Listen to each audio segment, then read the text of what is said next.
CMRL Exalogic മാസപ്പടി കേസിൽ ശശിധരൻ കർത്തയുടെ ഭാര്യ ജയ എസ് കർത്തയെ ED ചോദ്യം ചെയ്ത് വിട്ടയച്ചു. ശരൺ എസ് കർത്തയുടെ ചോദ്യം ചെയ്യലും തുടരുകയാണ്.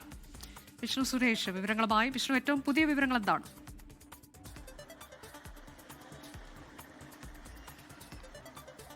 അനുജ, ഇന്ന് രാവിലെ 10 മണിയോടുകൂടിയാണ് CMRL MDയുടെ ഭാര്യ ജയ എസ് കർത്തയും അതോടൊപ്പം തന്നെ മകൻ ശരൺ എസ് കർത്തയും ചോദ്യം ചെയ്യലിന് വേണ്ടി ഹാജരായത്.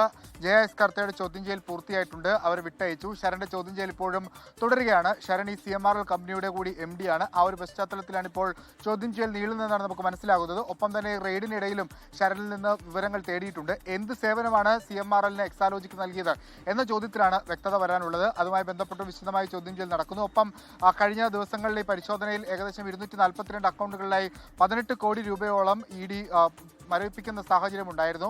ആ വിവരങ്ങൾ അടക്കം പരിശോധിച്ചു വരികയാണ്. നാളെയാണ് ഈ കേസിൽ ഏറ്റവും പ്രധാനപ്പെട്ട ചോദ്യം ചെയ്യൽ നടക്കുന്നത്. പിണറായി വിജയന്റെ മകൾ T വീണ നാളെ ഹാജരാകും എന്നാണ് നമുക്ക് ലഭ്യമാകുന്ന വിവരം.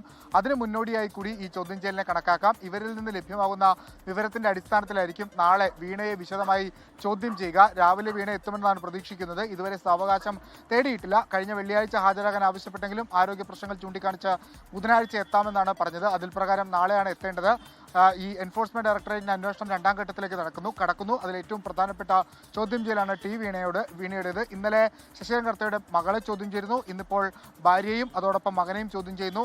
ശശിധരൻ കർത്തയ്ക്ക് അസുഖ ബാധിതനാണ്. അതുകൊണ്ട് അദ്ദേഹത്തെ വിളിച്ചു വരുത്തി ചോദ്യം ചെയ്യാനുള്ള സാധ്യതയില്ല. കഴിഞ്ഞ തവണത്തെ പോലെ ED മറ്റൊരു ദിവസം നൽകാനുള്ള സാധ്യതയാണുള്ളത്. അങ്ങനെ വളരെ ശക്തമായി തന്നെ അന്വേഷണം മുന്നോട്ട് കൊണ്ടുപോകുന്നു. അതിൽ ഏറ്റവും പ്രധാനപ്പെട്ടത് ചോദ്യം ചെയ്യൽ നടപടികൾ പുരോഗമിക്കുന്നു എന്നുള്ളതാണ്. അതാണ് മാസപ്പടി കേസുമായി ബന്ധപ്പെട്ടാണ് ഇപ്പോൾ ചോദ്യം ചെയ്യൽ നിർണായകമായ നടപടി EDയുടെ ഭാഗത്തു നിന്നുണ്ടാവുകയാണ്. അതിൽ ചോദ്യം ചെയ്യലുകൾ ചിലതൊക്കെ അവസാനിച്ചിരിക്കുന്നു, മറ്റു ചിലത് പുരോഗമിക്കുന്നു എന്ന വിവരം. നാളെയാണ് നിർണായകമായ മറ്റൊരു ചോദ്യം ചെയ്യൽ, വീണ ടിയുടെ ചോദ്യം ചെയ്യൽ.